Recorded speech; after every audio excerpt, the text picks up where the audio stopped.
Hello दोस्तों, मैं उम्मीद करती हूँ कि आपको मेरी कहानियाँ खूब पसंद आ रही हैं। तो इन कहानियों को शेयर करना, लाइक करना और मेरे चैनल को सब्सक्राइब करना बिल्कुल भी ना भूलें। तो आज मैं आपके सामने फिर से एक नई कहानी लेकर आ गई हूँ और वो कहानी है शिम्बू की। शिम्बू और उसके गधे मिम्भू की।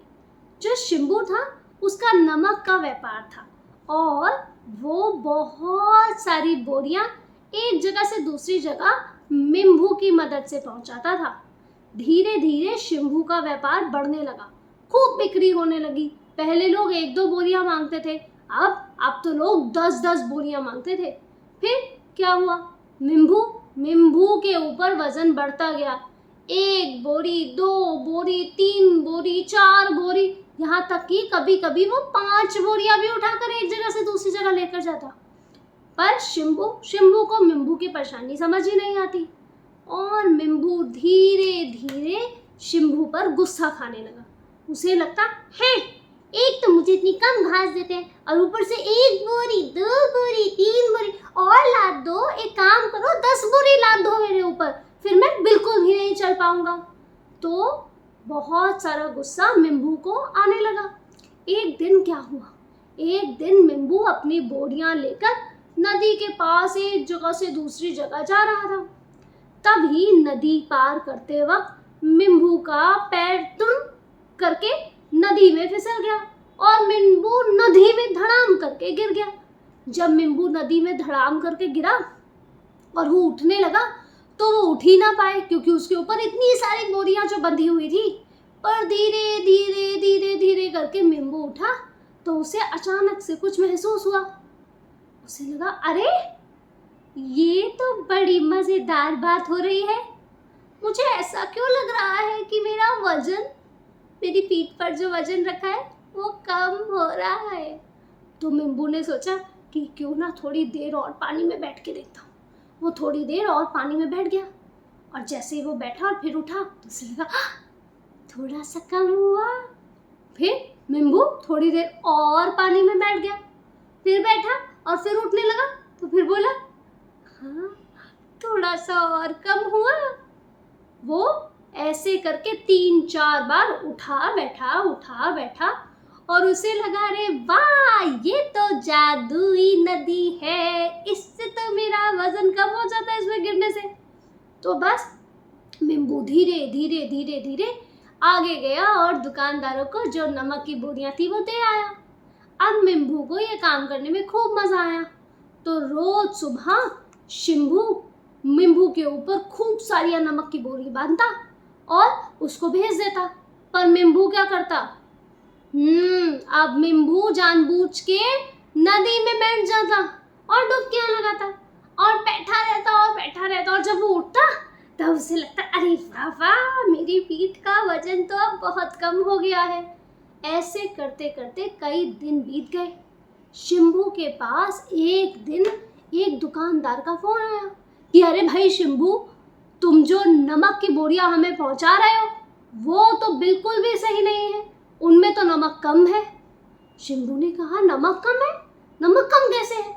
अगले दिन शिम्बू ने मिम्बू के ऊपर जो बोरियां लादी उसको बहुत अच्छे से उसकी जांच पड़ताल की, उसको अच्छे से चेक किया कि कहीं बोरी में छेद तो नहीं है, कहीं कहीं जगह जगह से रास्ते में नमक निकलता तो नहीं जा रहा।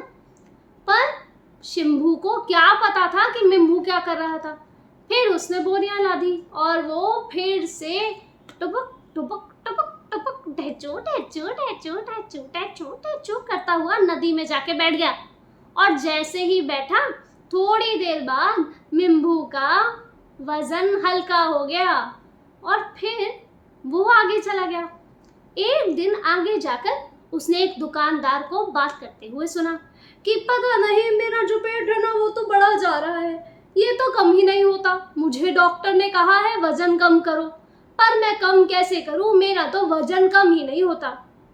मिम्बू को लगा कि अरे ये आदमी कितना परेशान है वजन बढ़ने से, तो लाओ मैं इसकी मदद कर देता हूँ। तो मिम्बू ने कहा, ढेचू ढेचू, क्या मैं तुम्हें बात बताऊं कि तुम्हारा वजन कम कैसे हो सकता है?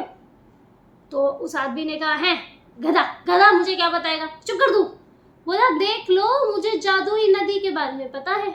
जैसे ही ऐसा मिम्भू ने बोला, आदमी के कान खड़े हो गए और उसने ध्यान से सुना। बोला, अच्छा कौन सी जादुई नदी बता तो ज़रा। मिम्भू ने कहा, अरे ये जो गांव के पास बीच में जो नदी बहती है ना, इसमें रोज अगर तुम 15 मिनट बैठो तो तुम्हारा वजन कम हो जाएगा। आदमी ने कहा, अच्छा चलो करके देखता हूँ, क्या पता गधा सही कह रहा हो, इसे पता हो। और फिर मिम्भू ये कहकर अपने घर वापस आ गया। थोड़े टाइम बाद शिम्भू के पास बहुत सारे ऐसे फ़ोन आने लगे जहाँ पर लोग कह रहे थे कि भाई नमक तो बहुत कम हो रहा है, कैसे कम हो रहा है, क्या हो रहा है। पर शिम्भू को कुछ समझ नहीं आया। एक दिन वो आदमी शिम्भू के पास आया और उसने उसे बताया कि मिम्भू ने उसे वजन कम करने की जो सलाह दी थी वो तो बिल्कुल भी काम नहीं की। वो आदमी बेचारा रोज 15 दिन जाकर 15-15 मिनट के लिए नदी में बैठता रहा, लेकिन उसका वजन तो बिल्कुल भी कम नहीं हुआ। तब शिम्भू को बात समझ में आई और शिम्भू ने सोचा कि अब वो मिम्भू को मजा चखाएगा। फिर क्या था, अगले दिन मिम्भू तैयार हो गया कि हाँ जी बोरी ला दो। और शिम्भू ने 5 बोरियां, 1 बोरी, 2 बोरी, 3 बोरी, 4 बोरी, 5 बोरी, ऐसी 5 बोरियां मिम्भू के ऊपर ला दी। पर मिम्भू ने सोचा, है इस बार मेरे ऊपर 5-5 बोरी बंधी है, पर फिर भी मुझे इतनी हल्की कैसे लग रही है, ये तो एकदम हल्की है। मिम्भू के ऊपर जो कुछ भी बंधा था वो तो बहुत ही हल्का था। फिर क्या हुआ, मिम्भू वैसे ही जैसे वो हर बार करता था जाकर नदी में बैठ गया। अब जैसे ही वो नदी में बैठा, नदी से जब मिम्भू उठने लगा तो उसकी आवाज निकली, अरे क्यों ये इतना भारी कैसे हो गया, ये तो हर बार हल्का हो जाता था, अभी इतना भारी, अब मैं कैसे उठूं। और मिम्भू नदी से उठ ही नहीं पा रहा था क्योंकि उसके ऊपर की जो बोरियां अभी तक हल्की थी अब वो खूब भारी हो गई थी। अब मिम्भू का रोना निकल गया और अब वो डर गया, अरे अब मैं क्या करूं, मैं तो उठ ही नहीं पा रहा, अगर मैं घर पे समय से नहीं पहुंचा तो शिम्भू परेशान हो जाएगा। इतने में ही शिम्भू आया और उसने उसे मिम्भू को खूब डांटा। क्यों भाई मिम्भू, अब सही लगा ना, अब तुम्हारी अकल ठिकाने आई। मिम्भू ने कहा, अकल का ठिकाने आई, मैंने तो कुछ भी गलत नहीं किया। कुछ भी गलत नहीं किया, तुम रोज यहाँ नदी में बैठ कर जो सारा नमक पानी में मिला देते हो उनका क्या। मिम्भू ने कहा, नमक पानी में मिल जाता है, ओ अच्छा इसीलिए मेरी बोरियां हल्की हो जाती हैं। शंभू ने कहा, हाँ, अरे तुम्हें ये भी नहीं पता कि तुम्हारी बोरियां इसलिए हल्की हो जाती है क्योंकि तुम सारा नमक पानी में मिला देते हो। नमक पानी में घुल सकता है और तुम्हें पता है इससे कितनी सारी मछलियों को भी नुकसान हो रहा है।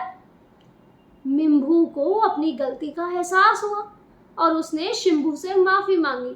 शिम्भू मेरे को माफ कर दो, मुझे तो नहीं पता था कि नमक घुल जाता है, मुझे लगा नदी में कोई जादू है और मेरी सारी बोरियां हल्की हो जाती है क्योंकि तुम इतनी सारी बोरी लाद देते हो और इतना दूर तुम जाना होता है तो मैं थक जाता हूँ।